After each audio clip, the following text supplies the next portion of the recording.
kufur, musyrik. Saya pernah nanya kenapa kok musyrik? Karena doa di depan kuburan. Saya bilang, Mas, sampean kalau sholatnya di depan sendiri, sampean sholat kira-kira madhep apa? Tembok. Apa bedane wong lungguh di hadapan kuburan dengan sampean sholat madhep tembok? Podo-podo madhep tembok, podo-podo karo madhep selain Allah. Apa ya murtad wong sholat madhep tembok? Lu itu kan minta-minta sama yang di kuburan. Tidak ada. Nahdlatul Ulama tidak pernah mengajarkan kita minta-minta dengan orang yang ada di kuburan. Mbah, anakmu wis tuwek go rapi-rapi mbah, putumu wis tuwek mbah. Gak pernah. Kalau ada itu oknum dan memang itu haram hukumnya.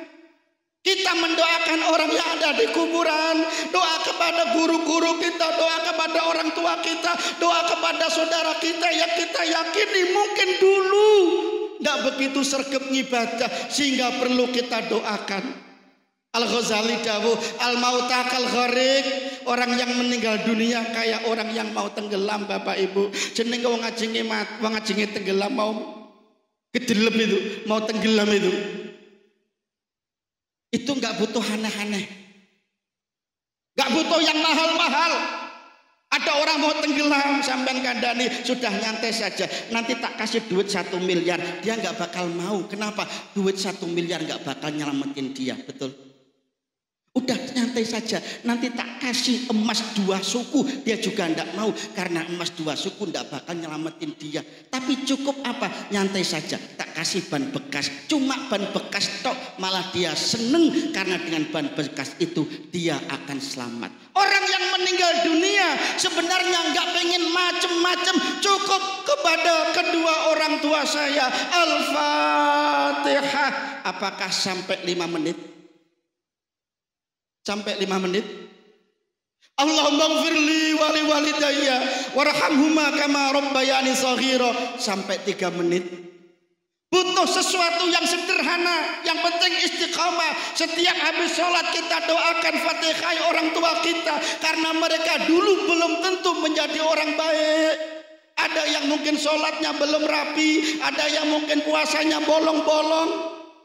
Ada bahkan mungkin yang tidak pernah ibadah kecuali saat Idul Adha, Idul Fitri. Mereka orang tua kita yang telah besarin kita, yang telah merawat kita, yang telah menjadikan kita duduk di tempat ini. Maka bacakan doa untuk mereka semuanya. Fatihah sekali saja tiap habis sholat. Tidak berat, kita tidak nyampe keluar keringet kok. Sepakat? Sepakat?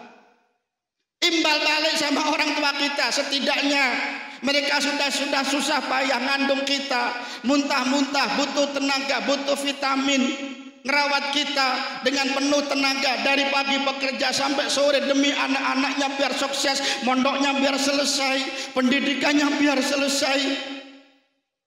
Memikirkan kita, tenaganya keluar, keringatnya keluar, duitnya juga keluar. Apa salahnya kalau mereka sudah wafat, bacain Fatihah sehari minimal 5 kali selesai kita sholat. Karena Fatihah itu sangat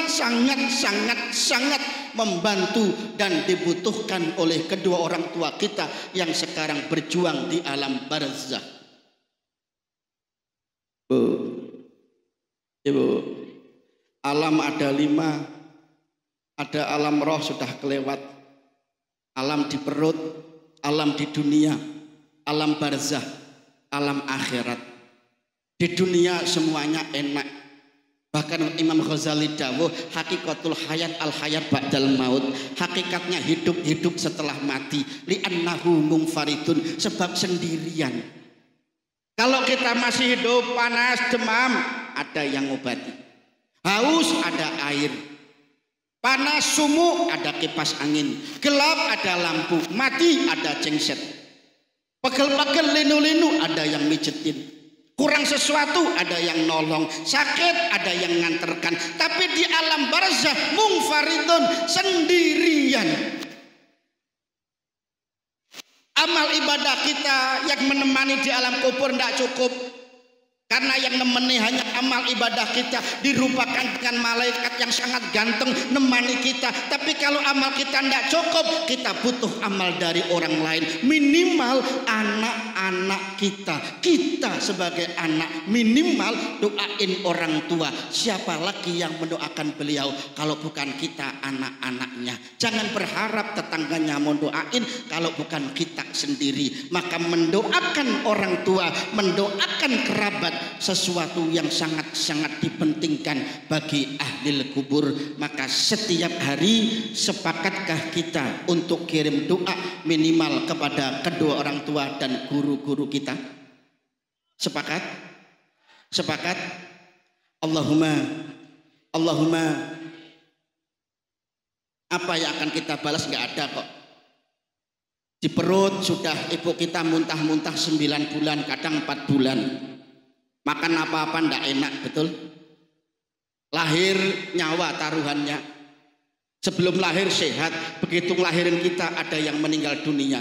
Ndak tahan perasaan rasa sakit yang luar biasa saat melahirkan itu. Habis lahir kita dicipokin, dulu nggak ada pempes.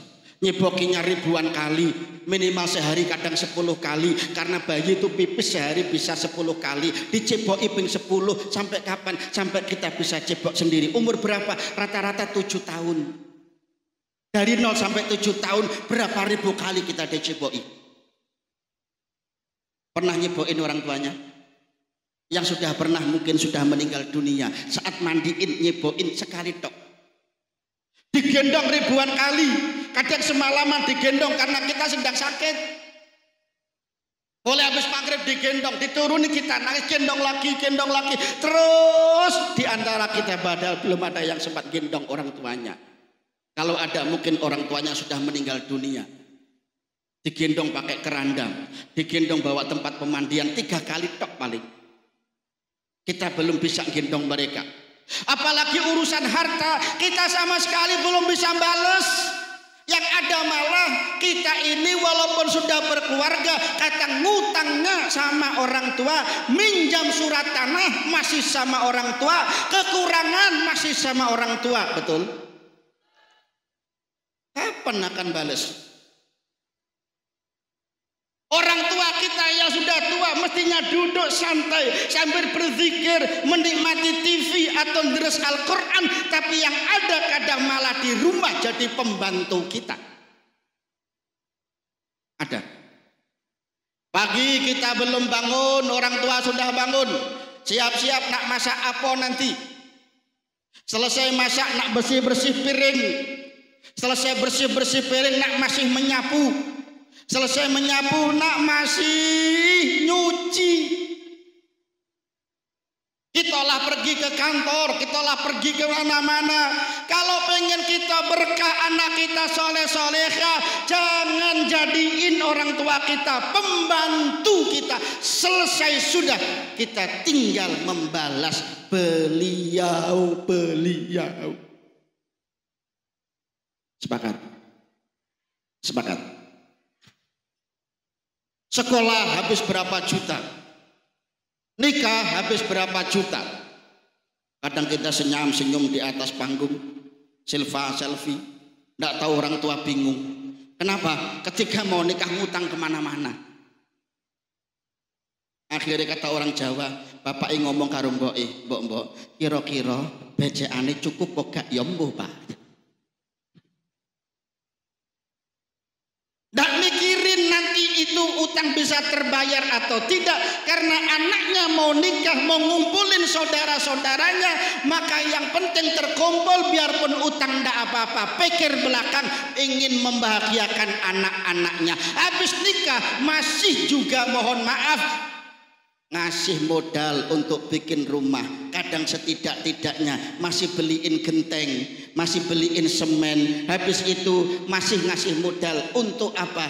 Dagang anaknya. Kebun satu-satunya kadang diberiin anaknya. Kata bapaknya, ini untuk kamu, bapak sudah tua, tinggal nunggu hari saja. Betul? Betul. Bahkan kadang mohon maaf cukup miris.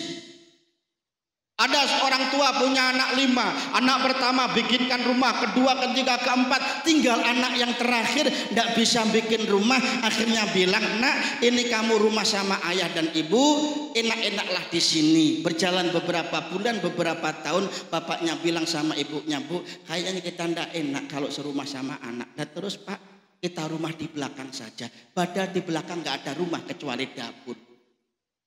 Akhirnya ayah ibu itu rela bertempat di dapur.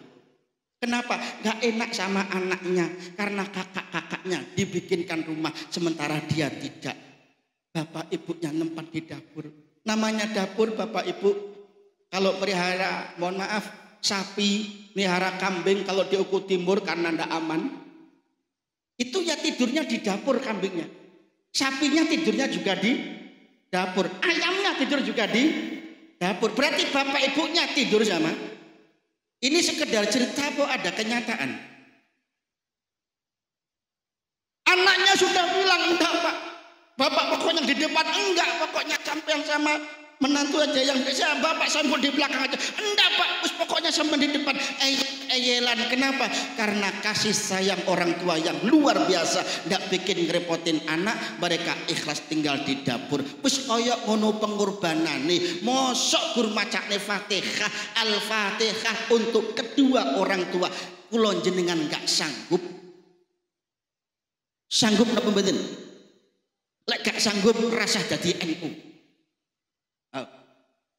Sepakat? Sepakat. Mereka sangat butuh doa-doa kita. Jereke kaya ana kala jengking labang kores, kala jengking ula gedhi ning jero kuburan. Dalam hadis siksanya orang dalam kubur pakai kala jengking. Kala jengking niku napa? Ya kala jengking. Labang kores, ula gedhi. Bayangin kita saja kelebonan nyamuk yang nyamuknya kuwecil semut pudak masuk di kuping 5 menit, masya Allah dunia kayak guncang, kayak ono petir geruduk. Padahal semutnya kecil banget. Itu kuat sejam sudah luar biasa. Nah orang tua yang dalam kubur bisa jadi dimasukin kala jengking. Itu nas hadis. Siksaan orang dalam kubur salah satunya kala jengking. Lah kalau kala jengking masuk dalam sini, bagaimana keadaannya? Mereka tidak ada pembelaan kecuali dari doa kita semua dan serta amal jariah atau ilmu yuntafa'u bih. Kalau kita tidak pernah doain, sungguh durhaka kita sebagai anak yang hari ini tersenyum-senyum di bawah tenda. Sepakat? Ayo, sepakat enggak?